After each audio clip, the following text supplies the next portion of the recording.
Hi there. This is a video for intermediate algebra, and this is going to be Unit 5, Section 2 guided notes. And what we're going to be talking about today, if you want to read the objectives, is we're going to be multiplying polynomials. Um, we're going to go over a bunch of different examples, a bunch of different ways of doing this. So the first thing I want to talk about is the distributive property, because this is really how we are going to do this. So, the distributive property is is when you are multiplying, say, a number on the outside. I'm going to do 2 times a quantity, and I'm going to do like x plus 5, okay? And so we've seen this before, but you want to multiply 2 by each of the parts on the inside. So I'm going to do 2 times x plus 2 times 5, and that's going to give us 2x plus 10, okay? And so that's the idea. Now, one of the things that I want to talk about is this idea of using the distributive property for mental math. Okay, and we did an exercise of this in class, but if you were to do, say, like 4 times 35, okay, that's kind of a tricky thing to do. So what you can do is you can split up 35 into different into the product or the sum of two numbers. So I could do 4 times 30 plus 5. And I can distribute this 4 and I can do 4 times 30 plus 4 times 5 and add those together. So 4 times 30 is going to give us 120 plus 4 times 5 gives us 20, and so we get a total of 140. Now, there's other ways of doing that. It's not the only way you can do that, but I'm just showing you this for the purposes of showing you the distributive property. The next thing that I want to show you is, like, let's say we multiply a two-digit number, and that's kind of tricky. So let's say that you wanted to multiply, 13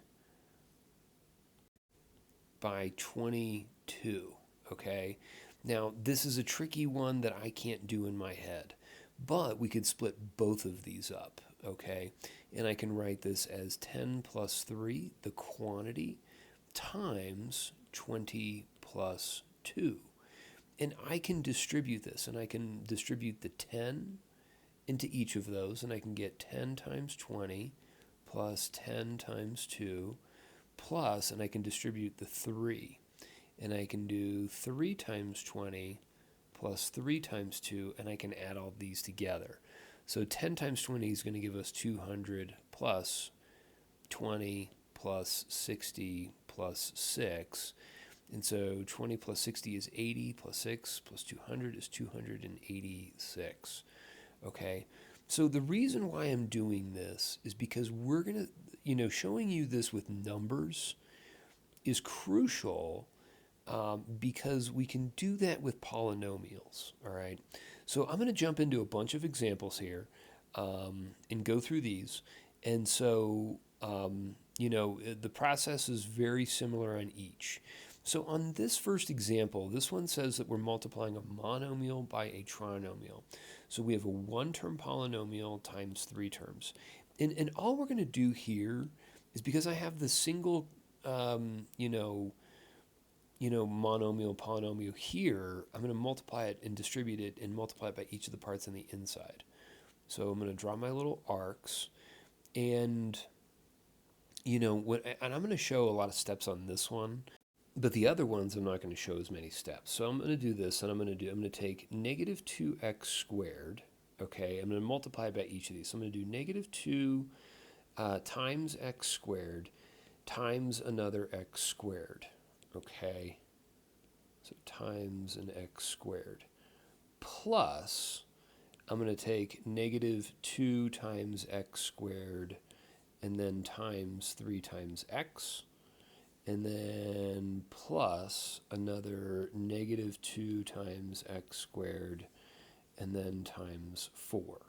So when I'm doing this, I think the one of the big hang-ups is your ability to simplify it from here. think you know what to do, but it's just that simplification. So watch what I do.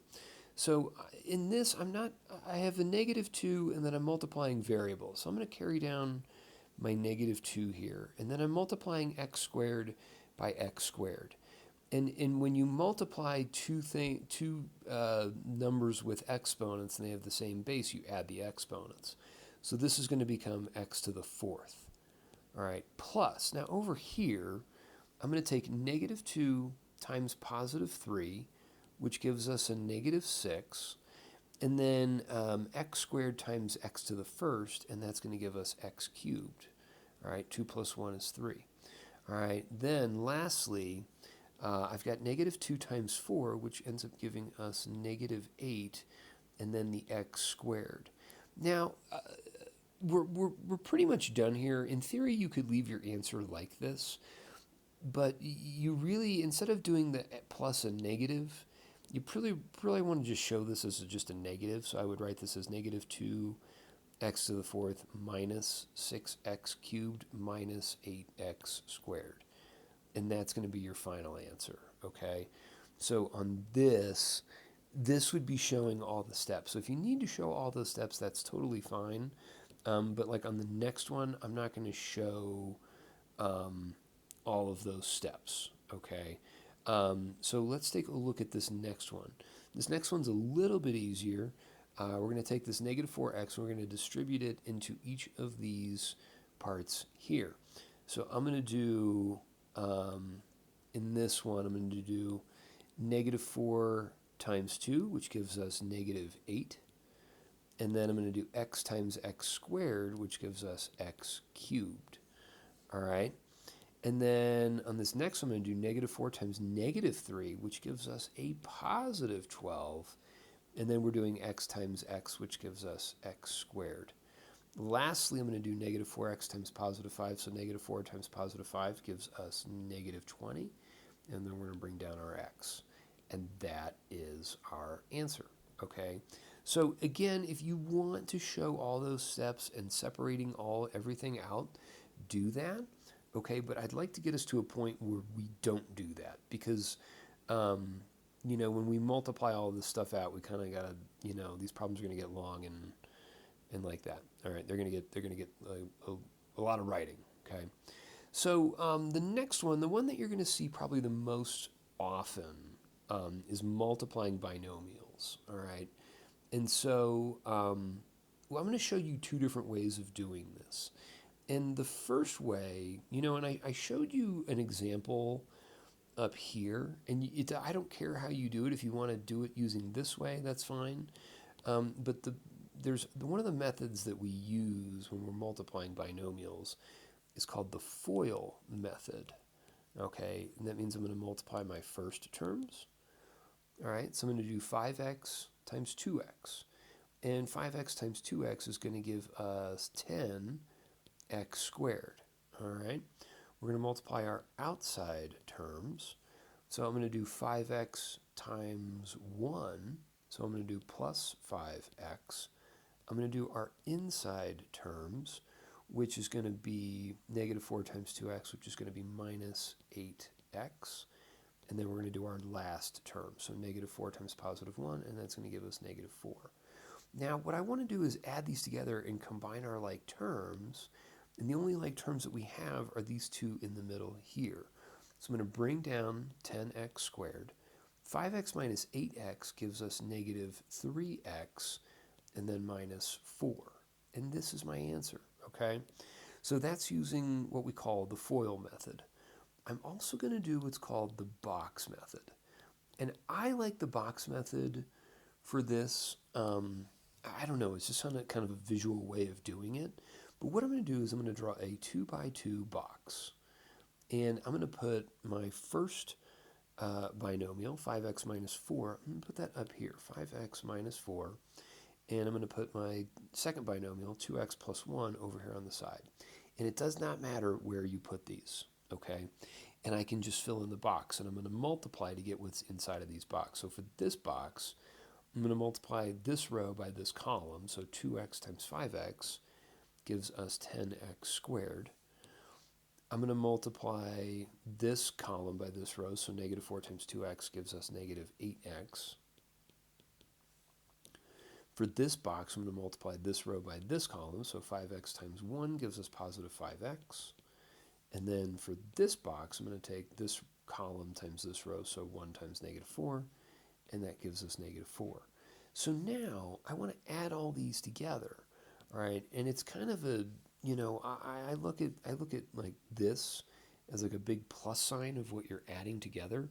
And your like terms, when you have these kinds of problems, are going to be here. So I'm going to copy down my 10x squared, combine my like terms. Negative 8x plus 5x gives me negative 3x. Okay, and then I'm going to drop down my negative 4. So you get the same thing in the end. It just depends on how you want to approach it, okay? When we get into our next section, I use the box method. So I encourage you, so I'm going to use the box method from here on out, so highly recommend. I think there's 2 C's in recommend, I'm not sure. I'm going to highly recommend that you use the box method because we're going to use that when we do the next section, which is factoring, okay? So that's what we got going on. All right, let's multiply these two. I'm going to just jump right into the box for this, and I'm going to do 3x minus 5 up here. I'm going to do 2x plus 4 on the left side. I'm going to multiply 3x and 2x. 2 times 3 is 6. X times x is x squared. Then I'm going to do negative 5 times 2x, and that's going to give me negative 10x. I'm going to multiply 4 by 3x, which gives us 12x. And then I'm going to take 4 times negative 5 for this box, and that's going to give me negative 20. All right, my like terms are here. So I'm going to drop down my 6x squared. And then I've got 12x minus 10x, which is positive 2x. And then we have the negative 20. All right, and that's going to be our answer, okay? If you want to try doing it using the FOIL method, here's your answer for that, okay? All right, that's it for this page. Let's take a look at the next one. So on this page, on here you're multiplying a binomial times a trinomial. Now, you are more than welcome to do the FOIL method, but I'm here to tell you that the FOIL method is confusing, in my opinion, and it's just a little like convoluted, and there's a lot of writing. The box is really going to be your friend here. So on this, I'm going to do a 2 by 3 box and put everything together. So 2x minus 5, negative 3x squared, plus 4x minus 7. Okay? So for this box, I'm going to do 2 times negative 3, which gives me negative 6. I'm going to take x times x squared, which gives me x cubed, and that's for that box. All right, this box, I'm going to do 2x times 4x. 2 times 4 is 8. X times x is x squared. I'm going to take 2x times negative 7 for this box. 2 times negative 7 is negative 14, and then that's just an x, okay? On this next one, I'm going to multiply negative 5 by all of these terms. So there is no variable, so that's kind of nice. So the variables just stay. So negative 5 times negative 3 is going to be positive 15 x squared. Negative 5 times 4x is going to give me negative 20x. And then negative 5 times negative 7 is going to be positive 35. Okay? And so from here, you know, one of the things is you can notice, hopefully, that your like terms are on this diagonal. So then if I do negative 6x cubed, all right, I'm going to combine these as like terms. I'm going to do 15x squared plus 8x squared. That's going to give me, was that 23x squared? So plus 23x squared. Then I'm going to do negative 20x minus 14x. That's going to be negative 34x. And then plus 35. If we were to do this using the distributive property, there'd be a lot more steps. The box method really keeps things confined and simplified. All right, let's try this next one. And this one's a little unique because, your binomial here is a quadratic. It's x squared, all right? So I'm still going to do the same thing. I'm going to draw a 2 by 3 box for this. And I'm going to put negative 3x squared and positive 1 here. I'm going to do 2x squared plus 3x and then minus 4 here. So we'll do negative 3 times 2, which is negative 6. X squared times x squared is x to the fourth. Negative 3x squared times 3x is negative 9x cubed. And then negative 3x squared times negative 4 is positive 12x squared. All right, and then, because I'm multiplying by positive 1 on all these, 1 times 2x squared is just 2x squared. 1 times 3x is just 3x. 1 times negative 4 is negative 4. Now I want to look for any like terms that I have, and as I look at this, I've only got 2 like terms. So when I write this all out, I'm just going to write negative 6x to the fourth minus 9x cubed. I'm going to write out my like term here, so 2x squared plus 12x squared gives me 14x squared plus 3x and then minus 4, and then that is my final answer, okay? Now, the next ones that you're going to run into are the special cases, all right? So on a special case like this, what you're going to see here is you got this quantity 3x minus 4 squared. And what that means is that you're doing 3x minus 4 times itself, okay? So I'm doing it twice. A lot of people think that you should do, 3x squared minus 4 squared, and this is no, absolutely not, okay? Do not do this, okay? So make sure that when you do this, your first step on this kind of a problem is that you multiply it out here. So I'm gonna draw a 2 by 2 box, okay? And so I'm gonna do 3x minus 4 and 3x minus 4. So here I'm gonna do 3x times 3x, which is gonna give me 9x squared. I'm going to do 3x times negative 4, which gives me negative 12x. 3x times negative 4 gives me negative 12x. And then negative 4 times negative 4, which gives me positive 16. So when you combine your like terms for this, I've got 9x squared minus 24x and then plus 16, and that's my answer, okay? Now, the last kind of problem that you're going to see is called difference of squares, or we call these conjugates, rather. But let's draw the box for this. And there's kind of a unique thing that happens here, because these aren't the same. Your first terms are the same, but your last terms are opposite. So I'm going to do this. I'm going to do 2x and negative 4, 2x, positive 4. So 2x times 2x gives me 4x squared. 4 times 2x is 8x. Negative 4 times 2x gives me negative 8x, and then negative 4 times positive 4 gives me negative 16. So for this, notice what happens to your middle terms. These add to 0, okay, or they cancel out, all right? So because of that, your answer here is just going to be 4x squared minus 16, and there is no middle term. So, all right, let's take a look at this very, very last one, and it says, what is the area of the green rectangle? So, for this one, what I want to do is talk about the area. So the length over here is going to be, so area is equal to length times width, and we'll call this our length, and that's going to be 2x plus 1. And our width over on this side is going to be x plus 3. So our area is going to be 2x plus 1 times x plus 3. And so if I do this, I'm going to do the box. So this is going to be 2x plus 1 and then x plus 3. So 2x times x is just going to be 2x squared. 3 times 2x is going to be 6x. 1 times x is x. 1 times 3 is 3. Combine your like terms here in the middle, and so then your area is going to be 2x squared plus 7x plus 3.